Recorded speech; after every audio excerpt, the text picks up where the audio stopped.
তো এটা মেনটেন করেই কর্মী থেকে সাথী হয়, সাথী থেকে সদস্য হয় এবং সদস্য হওয়ার একটা পর্যায়ে তাকে ডায়েরি দেওয়া হয় যখন সে সদস্য প্রার্থী হয়। তখন তার 24 ঘন্টাকে এখানে অ্যানালাইসিস করে তারপর তাকে সদস্য বানানো হয়। সিজিপিএ বেশি হলেই সংগঠন করতে পারবে, কম হলে করতে পারবে না, এটা একটা ভুল ধারণা। মূলত ছাত্র শিবির মেধাবীদের গুরুত্ব দেয় এবং ছাত্র জনশক্তিদেরকে মেধার বিকাশের ক্ষেত্রে সহযোগিতা করে এবং গুরুত্ব দেয়, সেই জায়গা থেকে এটা হয়। আর সোশ্যাল মিডিয়ায় এখন যেটা হচ্ছে সেটা হলো দীর্ঘদিন ছাত্র রাজনীতিতে আমরা যেটা দেখে আসছি, সেই জায়গা থেকে দেখা যেত যে বড় বড় নেতৃবৃন্দরা এখানে রিয়ার থাকতেন, রেজাল্টের দিক থেকে তারা পিছিয়ে থাকতেন, দুইটা তিনটা করে রিয়ার থাকতেন।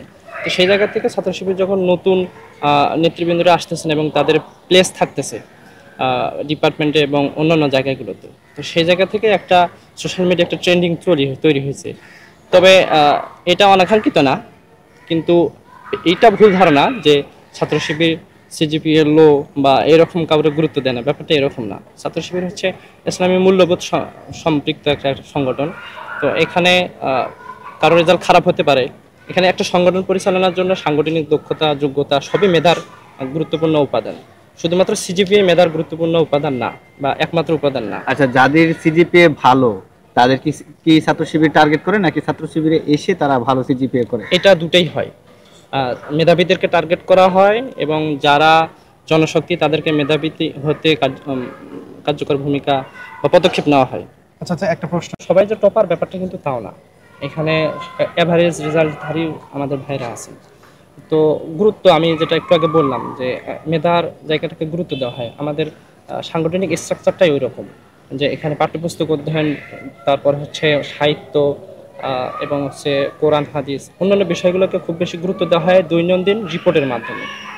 তো এটা মেনটেন করেই কর্মী থেকে সাথী হয়, সাথী থেকে সদস্য হয় এবং সদস্য হওয়ার একটা পর্যায়ে তাকে ডায়েরি দেওয়া হয় যখন সে সদস্য প্রার্থী হয়। তখন তার 24 ঘন্টাকে এখানে অ্যানালাইসিস করে তারপর তাকে সদস্য বানানো হয়।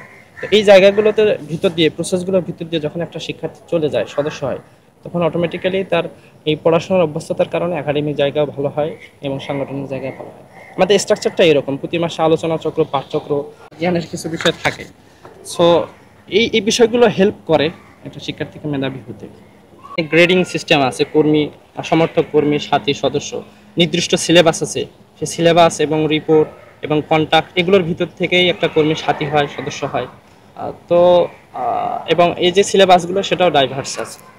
এখানে কোরআন হাদিস সাহিত্য রাজনীতি থেকে শুরু করে মৌলিক সমস্ত বইগুলোকে ইনক্লুড করা হয়। তো এটাকে একটা প্রতিষ্ঠান বলা যেতে পারে।